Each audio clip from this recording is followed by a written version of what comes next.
Hello friends, welcome to my channel Biotech Guru, and today we are here with a new series on topic plant tissue culture. So this is a very first lecture of plant tissue culture, and in this video we'll discuss about what is plant tissue culture and some unique features of plants present in. So let's start this video with the introduction of PTC or plant tissue culture. So it is a process in which cells, tissues or organs can be manipulated in vitro and then grown back into complete plants if appropriate nutrient and conditions are supplied. Means plant tissue culture क्या है? So it is a process. Plant tissue culture is nothing but process. एक process है जिसमें हम cells मतलब plants के कुछ भी सेल्स हो सकते हैं वो, या टिश्यूज, उसके प्लांट के कुछ टिश्यूज हो सकते हैं, जनरली मेरिस्टेमेटिक टिश्यूज यूज होते हैं इसमें, एंड ऑर्गन्स, या फिर आप डायरेक्ट ऑर्गन्स ले सकते हो, लाइक रिप्रोडक्टिव ऑर्गन्स ले सकते हो, रूट्स ले सकते हो, लीव्स ले सकते हो, ठीक है. सो डायरेक्ट ऑर्गन और टिश्यूज और cells, okay, can be manipulated in vitro. In vitro मतलब क्या होता है? आर्टिफिशियल कंडीशंस प्रोवाइड करते हैं. इन विट्रो का मतलब होता है जो भी कंडीशंस हम लैब में प्रिपेयर करते हैं to grow anything, that is called in vitro. Okay, तो हम सेल्स, टिश्यूज एंड ऑर्गन्स को मैनिपुलेट करेंगे, मतलब उसको एक तरह से धोखा देंगे. मैनिपुलेशन का मतलब क्या होता है? तो इट मीन्स धोखा देना. लाइक सेल जो था या टिश्यू जो था या ऑर्गन जो था वो नेचुरली ग्रो कर रहा था, इन्वायरमेंट में वो नेचुरली ग्रो कर रहा था, but in lab we will manipulate these. हम इन्हें मैनिपुलेट करेंगे एंड इनको हम ये फील कराएंगे कि ये नेचुरल इन्वायरमेंट में ही रह रहे हैं, बट एक्चुअली में वो रियल नहीं है, वो आर्टिफिशियल है, इन विट्रो है. ठीक है, इन विट्रो का मतलब होता है जो कंडीशंस हम लैब में प्रोवाइड करते हैं. ठीक, and then grown back into a complete plant. अब हमने लिया था सेल, टिश्यू और ऑर्गन. अब इन चीजों से, इन छोटे सेल्स से हम क्या कर सकते हैं? एक कंप्लीट प्लांट को डेवलप करते हैं. और वो डेवलपमेंट के लिए जो जरूरतें होती हैं वो क्या होती हैं? एप्रोप्रिएट न्यूट्रिएंट्स चाहिए, क्योंकि कोई भी चीज ग्रो हो रहा है तो दे नीड न्यूट्रिएंट्स. अगर न्यूट्रिएंट्स नहीं मिलेंगी तो वो ग्रो नहीं करेंगे या फिर बहुत कम ग्रोथ दिखने वाली है. ठीक है, तो एप्रोप्रिएट न्यूट्रिएंट्स चाहिए एंड कंडीशंस चाहिए. बहुत इंपॉर्टेंट है. कंडीशंस क्यों चाहिए? क्योंकि इनको जिस तरह के कंडीशंस में ग्रो करने की हैबिट है, अगर उस तरह का कंडीशन हम नहीं देंगे तो फिर वो भी ग्रो नहीं हो पाएगा. So plant tissue culture is nothing but a process in which cell, tissues और organs can be manipulated in vitro. Lab में उनको हम मैनिपुलेट करेंगे and then they grow back to complete plant, और वो फिर पूरा एक प्लांट बन के तैयार हो जाएंगे. और किस चीज के प्रेजेंट में? तो nutrients and favourable condition you can say.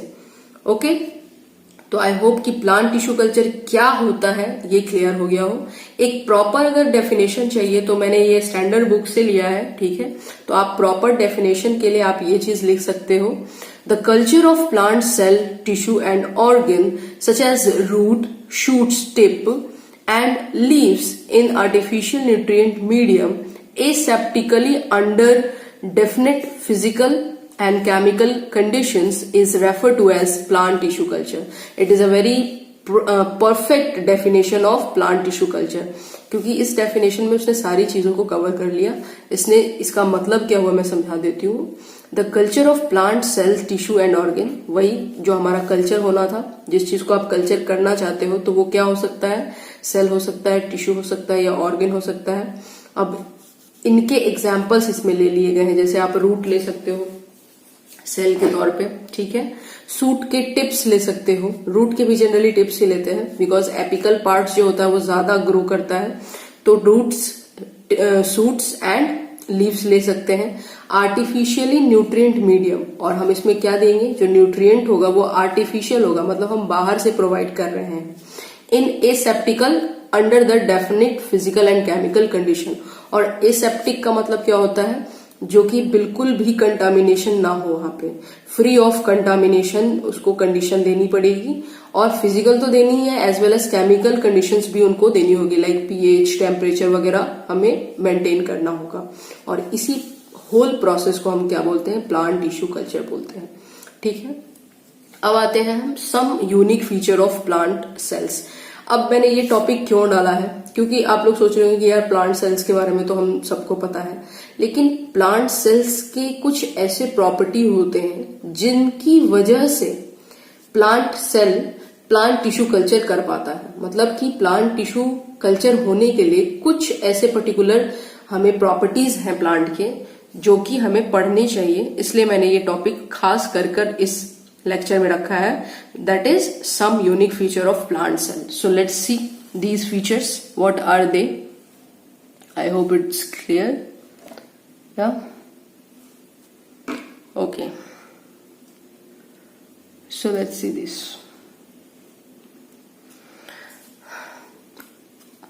First one, a plant cell is a eukaryotic cell and shares similar feature with the typical eukaryotic cell. जो प्लांट सेल होते हैं they are eukaryotic. अब eukaryotic का मतलब तो पता ही होगा, जिसका न्यूक्लियस जो होता है वो वेल डेवलप्ड होते हैं, and cell organelles are having double membrane bound organelles. ठीक है, मतलब प्लांट सेल जो होते हैं वो जनरली यूकैरियोटिक सेल्स होते हैं, और बाकी जो जितने भी यूकैरियोटिक सेल्स के फीचर होते हैं वो बिल्कुल सिमिलर होते हैं इन प्लांट सेल्स से भी।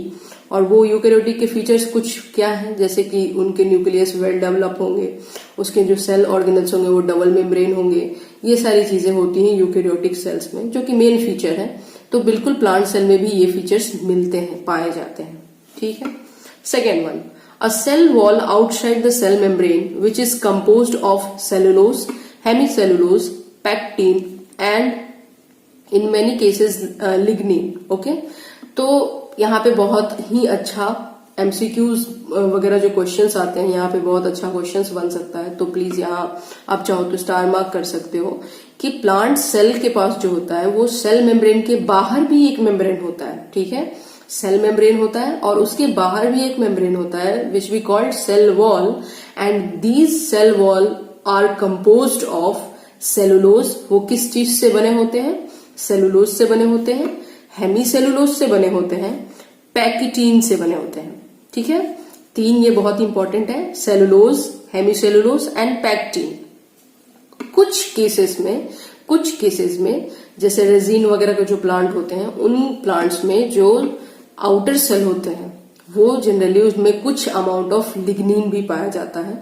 सो ये सारे प्लांट्स के लिए तो नहीं, बट सम स्पेशल प्लांट्स के लिए होता है कि उनके सेल वॉल के अंदर में कॉम्पोजिशन में लिग्निन भी आता है। ठीक है, तो it is very important, star mark कर सकते हैं। और एमसीक्यू इससे बहुत बार आ चुका है, बहुत डिफरेंट एग्जाम में आ चुका है, so it is very important. The third one is a large central vacuole enclosed by a membrane known as tonoplast which maintain the cell turgor। अब ये भी बहुत इंपॉर्टेंट है, तो आप इसे भी चाहो तो स्टार मार्क कर सकते हो। ठीक है, it is very important, exams में आते हैं कि जो वैक्यूल के मेम्ब्रेन होते हैं, व्हाट वी कॉल, हम उसको क्या बोलते हैं, मेम्ब्रेन जो होते हैं वैक्यूल, सेंट्रल वैक्यूल्स के जो मेम्ब्रेन होते हैं प्लांट सेल में, उसको हम स्पेशल नाम से जानते हैं, और उसका नाम क्या है, टोनोप्लास्ट। क्या नाम है, टोनोप्लास्ट। ठीक है, बहुत क्यूट सा नेम है टोनोप्लास्ट, तो याद रखिएगा, ये क्वेश्चंस आते हैं एग्जाम में। विच मेंटेन द सेल टर्गर, और इस टोनोप्लास्ट या फिर इस वैक्यूल का काम क्या है, तो ये टर्गर प्रेशर्स जो होते हैं, सेल ज्यादा स्वेल नहीं करे या ज्यादा श्रिंक नहीं करे, इस चीज को ये क्या करते हैं, कंट्रोल करते हैं, मेंटेन करके रखते हैं कि जो सेल का शेप है वो बरकरार रहे। जब वाटर इसके अंदर आए, मतलब इसके प्लांट के सेल में जब वाटर एंटर करे या वाटर बाहर जाए, तो जो एक प्रेशर क्रिएट होती है, वो प्रेशर मेंटेन करने का काम कौन करता है, हमारा वैक्यूल करता है। और उस वैक्यूल के मेम्ब्रेन का एक स्पेशल नेम है विच इज टोनोप्लास्ट। ठीक है, now serious, control movement of molecule between the cytosol and sap stores useful material and digest waste protein and organelles. अब इस वैक्यूल का और क्या क्या काम है वो यहाँ पे मेंशन है। सबसे पहला काम तो था सेल टर्गर, ठीक है। Second one is control movement of molecules between cytosol and SAP. मतलब अगर सेल एक था, उस सेल के अंदर साइटोसोल मतलब साइटोप्लाज्म, ठीक है, साइटोप्लाज्म और सेल सैप जो होते हैं, मतलब दो सेल के बीच में जो एक गैप होता है, या फिर मेम्ब्रेन और सेल वॉल के बीच में जो गैप होता है तो सैप बोलते हैं। जितने भी गैप्स प्रेजेंट होते हैं उसको हम सैप बोलते हैं। तो साइटोसोल और सैप्स के बीच में जो चीजें फ्लो हो रही हैं उसको भी मेंटेन करके रखने का काम हमारा ये सेंट्रियोल ही करते हैं। सॉरी, सेंट्रियोल हम सेइंग सेंट्रल वैक्यूल ही करते हैं, ठीक है। सेंट्रल वैक्यूल सबसे पहला काम सेल टर्गर को करना। दूसरा काम control movement of molecule between cytosol and sap, okay. Third one is it stores useful material and digest waste protein. इसका दूसरा काम क्या है कि इट हैज स्टोरिंग कैपेसिटी, क्योंकि ये बहुत बड़ा होता है साइज में, तो it can store useful material as well as it digest waste protein. और जो भी वेस्ट प्रोटीन बने होते हैं सेल्स में, जो भी वेस्ट प्रोटीन बने होते हैं सेल्स में, it can digest them also, ठीक है, waste protein and organelles, okay. Now see the fourth one, okay. Specialized cell communication through plasmodesmata, okay. मतलब स्पेशलाइज्ड सेल कम्युनिकेशन होता है। इसका मतलब क्या हुआ कि एक सेल है मान लीजिए और ये दूसरा सेल है, ये दोनों सेल एक दूसरे से कम्युनिकेट कर सकते हैं थ्रू अ ब्रिज। एक ब्रिज जैसा स्ट्रक्चर हुआ, ये ब्रिज किस चीज का काम करेगा, कम्युनिकेशंस का। और इस ब्रिज का एक स्पेशल नाम है, वो क्या है हमारा, plasmodesmata. What we call plasmodesmata, ठीक है। तो ये जो ब्रिज है वो कम्युनिकेशन में हेल्प करता है, दो प्लांट सेल के कम्युनिकेशन में हेल्प करता है। अब कम्युनिकेशन का मतलब ये नहीं समझिएगा कि ये बातें कर रहे हैं, नहीं। कम्युनिकेशन प्लांट सेल्स का मतलब क्या हुआ कि इसके कुछ मटेरियल इस सेल में चले गए और इसके कुछ मटेरियल इस सेल में चले गए, या कुछ सिग्नल्स इस सेल से इस सेल्स में चले गए, या इस सेल्स के सिग्नल इस सेल्स में चले गए। तो इन सिग्नल्स के ट्रांसफर या मटेरियल के ट्रांसफर को ही हम क्या बोल रहे हैं, we call them communication, cell communication. और जो कि किसके हेल्प से हो रहा है, तो प्लाज्मोडेस्माटा के हेल्प से हो रहा है। और ये कहाँ होगा, प्लांट सेल में होगा, ठीक है, not in animal cell. It is happening in plant cell and through plasmodesmata, okay. Now see this, pores in the primary cell wall, okay, primary pores in the primary cell wall through which the plasma lemma and endoplasmic reticulum of adjacent cell are continuous। और जो ये आपके pores होते हैं, मतलब जो plasmodesmata के जो पोर्स होते हैं, जैसे आप देख रहे हो ये ब्रिज है, तो यहाँ पे एक ओपनिंग है इसकी, यहाँ पे ये ओपनिंग है इस सेल में। तो ये जो पोर होते हैं, ये जो पोर होते हैं वो क्या होते हैं, pore in the primary cell wall through which plasmalemma and endoplasmic reticulum are adjacent cells are continuous. और ये इनके बगल में होंगे, कौन कौन, endoplasmic reticulum and plasmalemma, ठीक है। प्लाज्मा लेमा जनरली जो होते हैं वो प्राइमरी सेल वॉल में प्रेजेंट होते हैं, प्राइमरी सेल वॉल में प्रेजेंट होते हैं प्लाज्मा लेमा। एंड इंटरनल मतलब साइटोसोल में प्रेजेंट होता है एंडोप्लाज्मिक रेटिकुलम। मतलब कि यहाँ पे अगर सेल वॉल है तो यहाँ पे प्राइमरी एक क्या होगा, प्राइमरी सेल वॉल होगा, फिर आपका सेकेंडरी प्लाज्मा लेमा होगा, और उसके बाद सेकेंडरी सेल वॉल होगा। तो प्लाज्मा लेमा एंड इस साइड में प्लाज्मा लेमा है और इस साइड में मतलब साइटोप्लाज्म के अंदर क्या है, एंडोप्लाज्मिक रेटिकुलम। अगर एक पाइप है तो इसके दो एंड होंगे ना, तो एक एंड जो है वो क्या कंटेन कर रहा है, प्लाज्मा लेमा के साइड में है, ठीक है, मतलब ओपन हो रहा है। और दूसरी साइड जो है वो साइटोसोल में ओपन हो रहा है, मतलब साइटोप्लाज्म में, जो कि किसके नियर में है, तो एंडोप्लाज्मिक के नियर में होते हैं, ठीक है। 5 देखते हैं, 5th वन जो इसका प्रॉपर्टी होता है कि they have plastid, okay. Plastid होते हैं सच एज, अब प्लास्टिड में उनमें कौन कौन से प्लास्टिड होते हैं, तो सबसे पहला जो प्लास्टिड होता है वो क्या होता है, क्लोरोप्लास्ट, ठीक है। पहला जो इसमें प्लास्टिड है वो क्लोरोप्लास्ट है। इसका काम क्या होता है, क्लोरोप्लास्ट बहुत फेमस है, chloroplast contain chlorophyll for photosynthesis. जो प्लांट को हम बोलते हैं कि they are autotrophic and they can prepare their own food, वो इसकी वजह से ही हो पाता है, क्लोरोफिल की वजह से ही हो पाता है। और क्लोरोफिल जो होता है वो कहाँ पे प्रेजेंट होता है? क्लोरोप्लास्ट में प्रेजेंट होता है। ठीक है, okay, C the next one, amyloplast. Okay, the second plastid is amyloplast and for starch storage. इसका काम क्या है? स्टार्च को जब मतलब फूड जब बन जाता है तो जो भी स्टार्च होते हैं वो कहाँ पे स्टोर होते हैं? तो they are storing in amyloplast. Okay, they are stored in amyloplast. Elaioplast, elaioplast का काम क्या होगा? For fat storage. इसका काम क्या होगा कि ये फैट को स्टोरेज करेंगे। मतलब कि प्लास्टिड जो है वो जनरली यहाँ पे हम देखें तो 4 टाइप्स के हमें दिख रहे हैं। प्लास्टिड जो है वो हमें 4 टाइप के दिख रहे हैं। पहला है क्लोरोप्लास्ट, जिसमें क्लोरोफिल होता है और क्लोरोफिल का काम होता है फोटोसिंथेसिस कराना। ठीक है, ये क्लियर है। सेकेंड है हमारा कि अमाइलोप्लास्ट।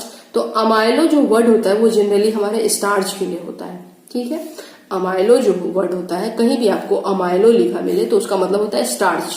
तो स्टार्च को स्टोरेज करने का काम अमाइलोप्लास्ट करते हैं। एलियो वर्ड जहां भी मिले आपको, एलियो वर्ड मिले तो उसका मतलब होता है फैट। ठीक, तो फैट को स्टोर करने का काम कौन कर रहा है? एलियोप्लास्ट कर रहा है। And the last one is chromoplast. और क्रोमो का मतलब होता है कलर्स। क्रोमो का मतलब होता है कलर्स। तो जो कलर्स होते हैं, जो कलर कंटेनिंग पिगमेंट्स को कंटेन करते हैं, वो क्रोमोप्लास्ट कहलाते हैं। ठीक है, इसका काम क्या है? For synthesis and storage of pigments. अब ये पिगमेंट्स जो है वो कलरफुल पिगमेंट्स हो सकते हैं। ठीक है, जैसे रेड कलर के हो सकते हैं या फिर ऑरेंज कलर के हो सकते हैं। ठीक, तो ये सारे यहाँ पे प्लास्टिड्स हो गए। Now see the 6th one, a specialized peroxisome called as glycooxysome for the operation of glycooxylate cycle।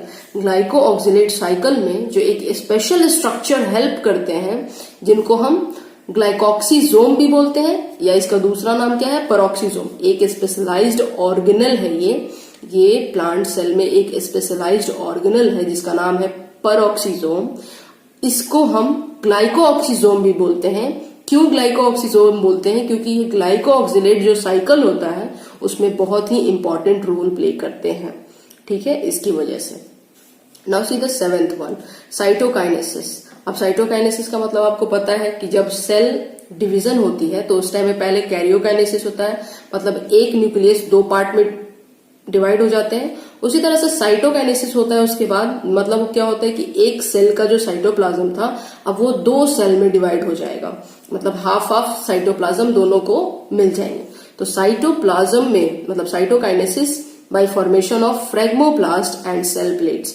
जब 2 सेल डिवाइड होते हैं, मतलब एक सेल जब प्लांट सेल था, एक सेल जब प्लांट सेल था, तो इनके बीच में सेल प्लेट्स बनते हैं, सेल प्लेट्स बनते हैं एंड फ्रेगमोप्लास्ट बनते हैं। ठीक है, सेल प्लेट्स बनते हैं एंड फ्रेगमोप्लास्ट बनते हैं, जो कि साइटोप्लाज्म को 2 पार्ट्स में डिवाइड कर देते हैं ना।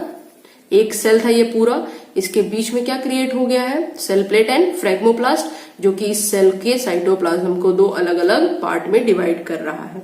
ठीक है, तो ये भी एक इंपॉर्टेंट कैरेक्टर है प्लांट सेल्स के। Now see the next one which is 8th।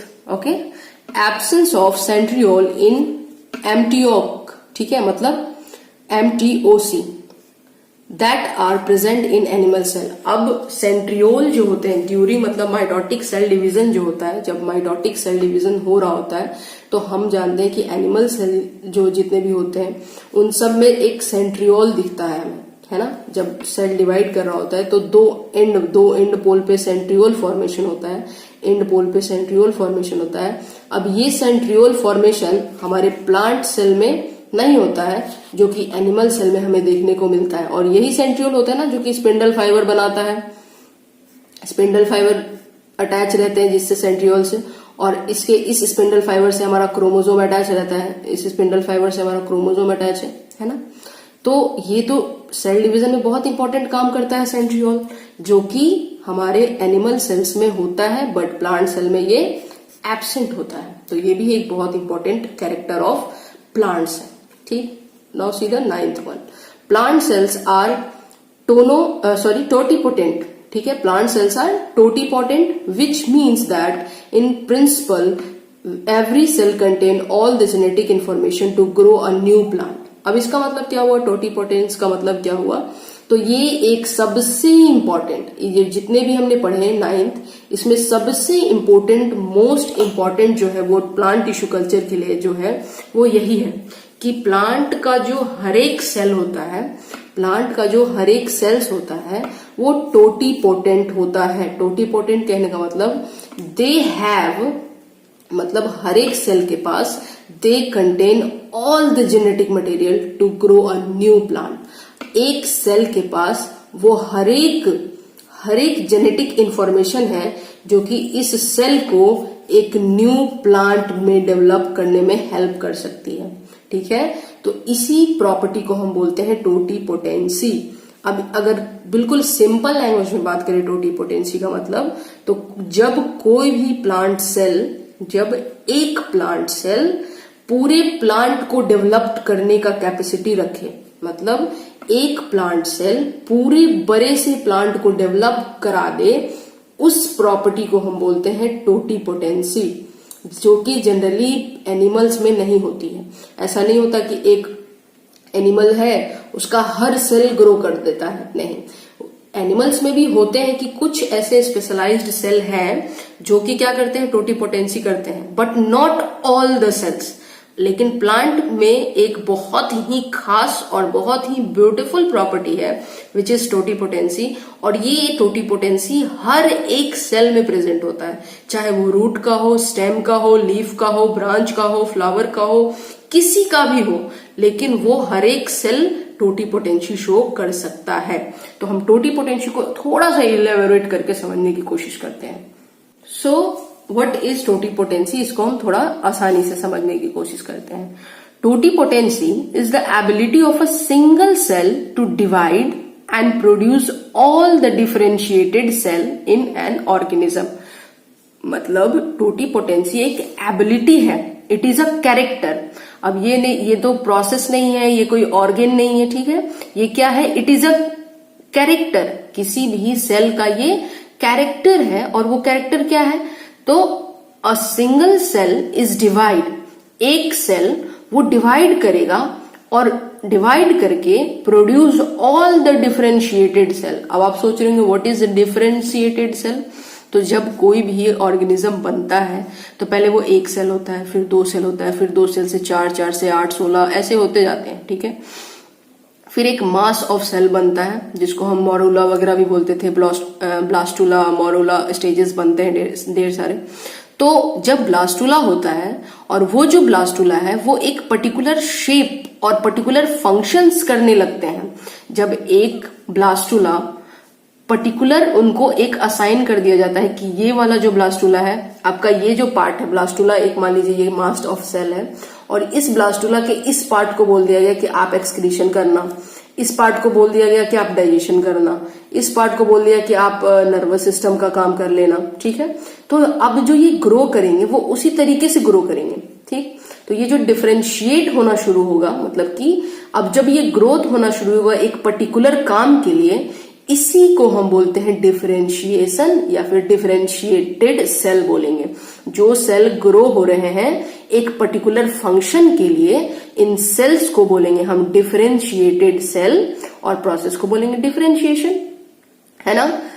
एक बार फिर से समझिए कि डिफरेंशिएशन और डिफरेंशिएटेड सेल क्या होते हैं।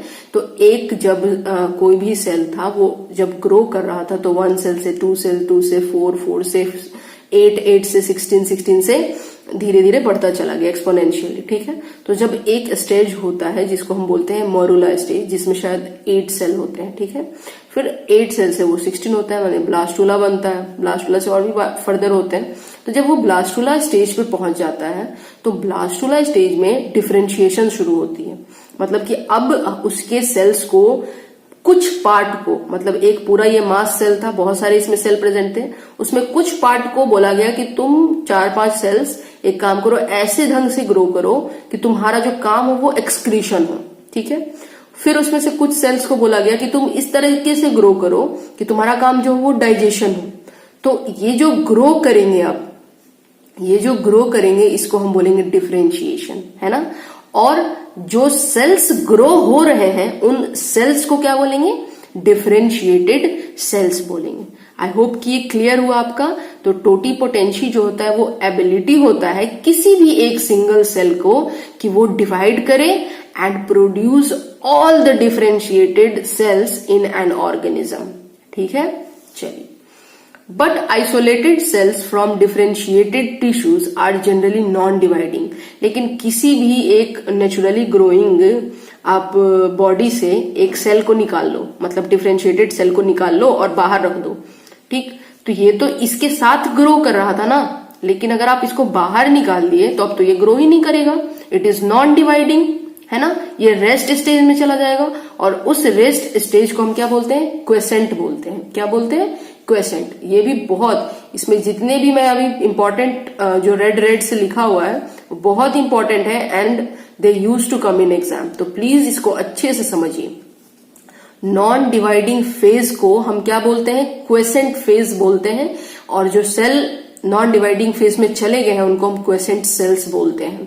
ठीक है, तो जब हम डिफरेंशिएटेड सेल्स को हम क्या किए, हमने आइसोलेट कर लिया, बाहर निकाल लिया, तो अब तो ये नॉन डिवाइडिंग सेल्स हो गए, क्वेसेंट स्टेज के हो गए। तो to show totipotency differentiation process has to reverse.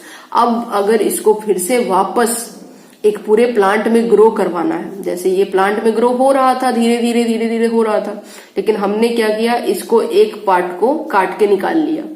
अब निकाल लिया तब तो ये ग्रो ही नहीं होगा, क्योंकि ये तो फिर से एक छोटा सा टिश्यू बन गया है।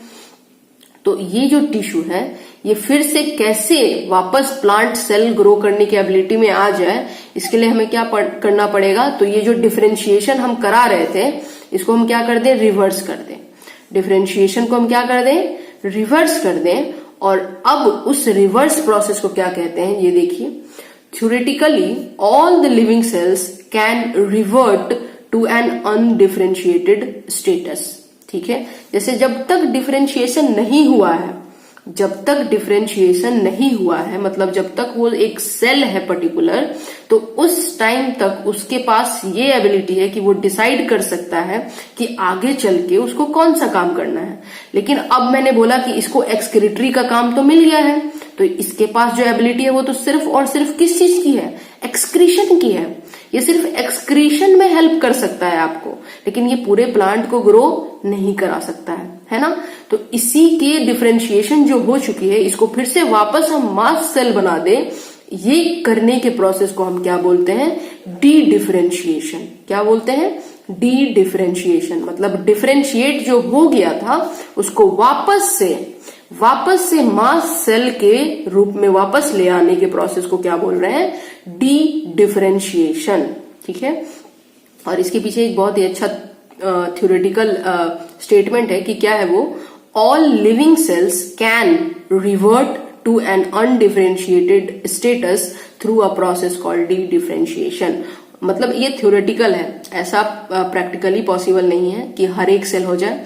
प्लांट के तो हो सकते हैं, बट एनिमल सेल में मैंने बताया कि कुछ एक्सेप्शंस हैं। तो हम यहाँ प्लांट की डिस्कस कर रहे हैं तो प्लांट करते हैं। इसमें क्या प्रॉपर्टी होता है कि ऑल सेल्स, जितने भी लिविंग सेल्स हैं, कैन रिवर्ट, मतलब वो बैक हो सकते हैं, अनडिफरेंशिएटेड स्टेटस में जा सकते हैं, मतलब फिर से वो मास सेल बन सकते हैं। ठीक है, मास सेल मतलब फिर से वो ब्लास्टुला मोरुला स्टेज में जा सकते हैं, और उस प्रोसेस को क्या बोलेंगे, डी डिफरेंशिएशन प्रोसेस को फॉलो करके वो फिर से मास सेल बन सकते हैं। ठीक, however the more differentiated a cell has been, the more difficult it will be to induce it de-differentiation। जाहिर सी बात है, जितना ज्यादा वो ग्रो कर जाएगा उसको पीछे जाने में उतना ही ज्यादा क्या होगी, कॉम्प्लेक्सिटीज फॉलो करनी पड़ेंगी। तो जितना ज्यादा डिफरेंशिएशन होगा उतना ही प्रॉब्लम, उतना ही डिफिकल्टीज फेस करनी पड़ेंगी डी डिफरेंशिएशन प्रोसेस में, है ना। तो डिफरेंशिएशन प्रोसेस, एक पर्टिकुलर सेल ग्रो कर रहा है एक पर्टिकुलर फंक्शन के लिए, तो उसको डिफरेंशिएशन बोल दिए, डिफरेंशिएटेड सेल बोल दिए। अब डिफरेंशिएटेड सेल को फिर से वापस एक नॉर्मल सेल में लेके जा रहे हैं, जो इसको अभी तक कोई काम नहीं मिला है कि उसको क्या काम करना है, तो ये प्रोसेस को बोलेंगे dedifferentiation. The ability of dedifferentiated cell to form a whole organism और ऑर्गन इज टर्म रीडिफरेंशिएशन। अब रीडिफरेंशिएशन क्या है? तो जब हमने एक सेल को फिर से वापस मास सेल में बना दिया, मतलब एक मास सेल में फिर से हमने बना दिया। अब ये जो मास सेल है इसके पास एक पूरा प्रॉपर्टी है कि ये एक न्यू प्लांट को ग्रो करा सकता है। इसी न्यू प्लांट के ग्रो होने के प्रोसेस को हम क्या बोल रहे हैं? रीडिफरेंशिएशन। क्या बोल रहे हैं? रीडिफरेंशिएशन। मतलब डिफरेंशिएशन का मतलब क्या था कि एक सेल था, उसको पर्टिकुलर एक काम असाइन करने के प्रोसेस को ही बोल रहे थे, है ना। तो एक बार पहले असाइन किया, फिर उसको वापस काम छीन लिया, तो काम छीन लिया था तो फिर से डी डिफरेंशिएशन हो गया। लेकिन उसको हम फिर से काम दे रहे हैं कि तुम अब फिर से ग्रो करो, फिर से ग्रो करो। तो अब इस प्रोसेस को, मतलब डिफरेंशिएशन हमने दोबारा करा दिया, तो इसको हम रीडिफरेंशिएशन बोल रहे हैं। एक बार डिफरेंशिएशन हुआ, हमने काम असाइन किया सेल्स को कि तुम एक्सक्रीशन करना, तुम डाइजेशन करना वगैरह, ठीक है।